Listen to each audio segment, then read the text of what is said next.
Hi guys, it's Steffi from the Novelty Corner. Welcome back to my channel and welcome to another Books Beside My Bed video. For those of you who are new here, I film one of these every week where I wrap up the last 7 days worth of reading. And for those who are very familiar with the series, welcome back. This week was a much slower reading week for me. I was very slumpy this week. I did still read 3 books, but one of those books took me the entire week to read. So, yes. But that said, this week I also did continue the MCU rewatch with my book club. So we made it through Iron Man 1 and Iron Man 2. And I have one more episode of Agent Carter left and I am in love with the show, the characters. Oh my goodness, it's great. I'm so glad that I've finally made time to go back and watch it. As for books, this is my reading week from the 12th until the 18th of July. I read a total of 3 books this week, 951 pages, and my yearly reading total is up to 247 books.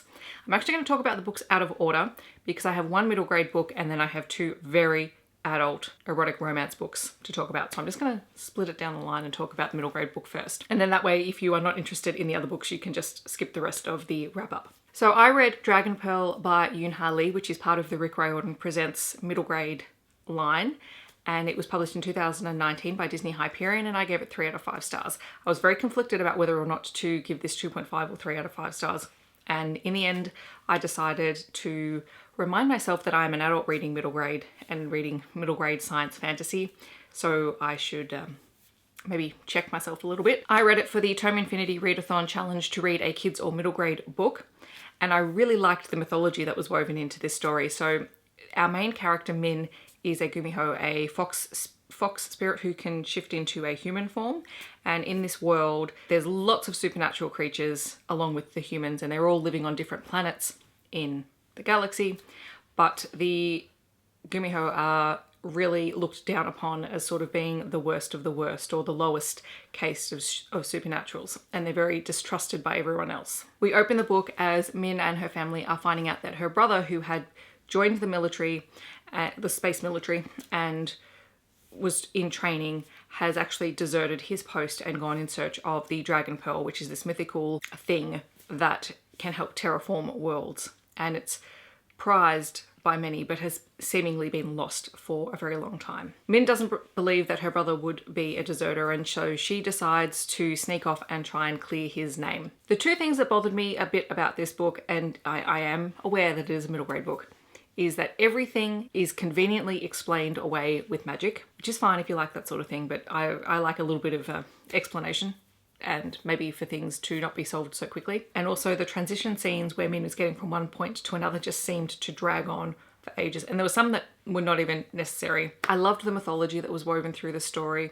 I liked how tenacious Min was and how determined she was to get her way and to save her brother, but at the same time everything seemed a little bit convenient. Now moving on to my romance books for the week, I read American Queen by Sierra Simone, which is book 1 in the new Camelot series, and this was first published in 2016. I got it off Kindle and I gave it 5 out of 5 stars. This series is a Arthurian legend retelling set amidst, I don't quite know if it's contemporary America. It's definitely America, but I don't know sort of when it's set, and Arthur is the president of the United States. This is an erotic MMF romance that spans the lifetime of our point of view character Greer, who is the Guinevere character. She is the granddaughter of a former vice president of the United States, and she's been raised to understand the political machinations of politics, and she's been raised by her grandfather. When she was a child, she was warned by a political attaché, Merlin,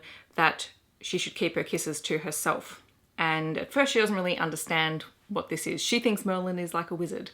And, you know, she knows the Arthurian legend, and so she associates him with that. When she's 16 years old, she's at a party with her grandfather and a whole lot of things happen, and she finds herself alone in a room and she's trying to pick up these shards of glass. And while she's trying to clean up this mess, she meets a very handsome soldier and he doesn't realize she's 16 and they kiss. And then when he finds out, he backs right off. So if you're worried about age of consent and things like that, that doesn't happen. Nothing happens when she's 16. But she is captivated by this guy. She knows who he is. He's a war hero. And then their paths don't cross again for many years. When their paths do cross again when they're older, she realizes something about him and feels betrayed by that. And so she actually runs off and she meets Embry, who is another soldier, and They have a really great, very steamy night together, and then that's it. She never hears from him again.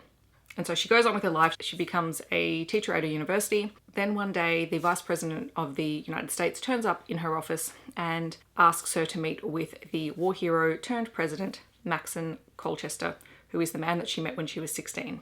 Or the only complication, I suppose, is that the Vice President is Embry, the man that she slept with a few years prior and never heard from again.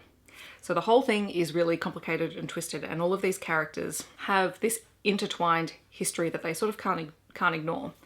And once you get to that point, we start to dive a lot more into the politics of this world, this ongoing war conflict that the United States is involved in, and how these three people, who are very strong personalities, begin to develop a relationship with one another. Sierra Simone writes in such a way that you are drawn in and captivated by this setting. It's almost like it's a fantasy, but it's not. I don't know how she does it, but she makes it all seem plausible. But this is a very, very steamy erotic romance, so do not pick it up if that is not your thing. But I was just blown away by the way that she actually told the story, and of all the books that I read in the last week, this is the one that I keep thinking about. And then the third book that I read this week was a Patreon early release arc of The Sea Witch by Katie Robert. I'm a member of Katie Robert's Patreon group, so I did get some of her books early, and it made my week to get this book early because I love her writing and I love the Wicked Villain series, and this is book 5 in the Wicked Villain series. There's only one more book after this, and I'm kind of sad by that. It is a 2020 release from Trinkets and Tales LLC. It'll be coming out in the next 2 months, I think. And this is the Little Mermaid retelling from the series, and we have 3 main characters,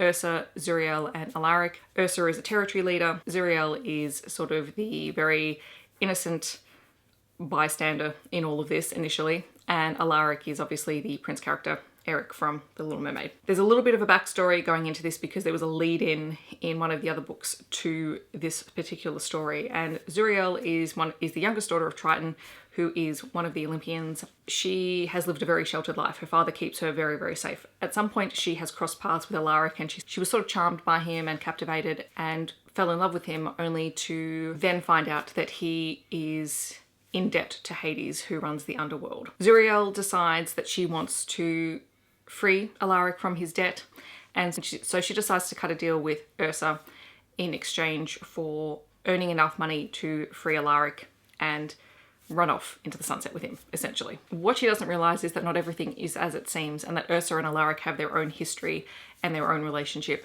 and that they might be using her to earn his freedom. This is an FFM erotic romance. There are BDSM elements in it. There is a virginity auction, which was kind of weird, but fits into the world if you know the world. It is enemies to lovers, and so there's a revenge subplot in there as well. Like, it's bonkers. It is entirely bonkers, but it is a lot of fun. I gave it 4 out of 5 stars. I don't think I said that earlier. I did give it 4 out of 5 stars. It's not my favorite of the series, but it was entertaining and funny, and I'm very eager to see how Katie Robert wraps up this Wicked Villains world, because there is a spin-off series coming, and I'm curious to see if any of these characters pop up in that one later on. But yes, that is my reading week. It was all on my Kindle, so I have no books to hold up. In the comments below, let me know what you have been reading in the past week. I would love to hear. I hope that wherever you are in the world, you are staying safe and well, and I will catch you guys very soon in my next video. Bye guys.